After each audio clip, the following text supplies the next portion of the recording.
আসসালামু আলাইকুম। আলিফ ভাই দেখেন রাস্তার মধ্যে শুয়ে আছে। কিরে আলিফ ভাই, আপনি রাস্তার মধ্যে শুয়ে আছেন কেন? এটা আরবি স্টাইল ভাইয়া। কিরকম আরবি স্টাইল? আর এই যে রাস্তার মাঝে আপনি শুয়ে আছেন। এটা রাস্তা না, এটা হলো ভালোবাসা। কিরকম ভালোবাসা? আপনি রাস্তার মধ্যে না বসে আছেন? প্রকৃতির মধ্যে শুয়ে আছি। এই যে দেখতেছেন এই বিল্ডিং গুলো, এগুলো হলো গাছ। দেখছেন প্রকৃতির মাঝে শুয়ে আছি। এখানে করবেন কি আপনি? এখানে কি করবেন? খাবার খাবো আরবি স্টাইলে। খাবার কই তো? আপনার খাবার কই? খাবার আসছে যে আরবিটা কিন্তু এইভাবেই বসে। এই যে আলিফ ভাইয়ের খাবার সব খালি পেলে। এখানে চামচ ছাড়া কিছু নাই। আলিফ ভাই নাকি এখানে খাবার খাবে? খাবার আসছে যে রাস্তায় বসে খাবার খাবেন এরকম? খাবার কামিং। উপর থেকে যদি কাকে পায়খানা করে যায়? করবে না ইনশাআল্লাহ। কেন উপরে খোলা আকাশ না? বললে করে দিবে। এরকম খাইছেন আগে? কখনো খাইছেন এরকম আগে? খাইছেন? প্রচুর খাইছি। কোন দেশে? সব দেশে খাইছি।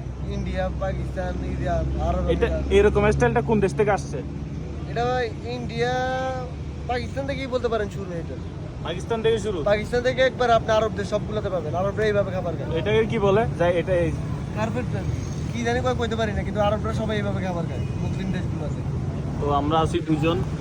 আমরা ছোটকালে শুনতাম না যে ঘরের ভিতরে যে বলে বসি খাবার খাইতে হয়, এটা হলো আদত। আমগো এটা একটা ইয়া মুসলিমদের ইয়া কালচার। আচ্ছা, বসে খাবার খাওয়া এই কারণে আরবরা সবাই বসে বসে খাবার খায়।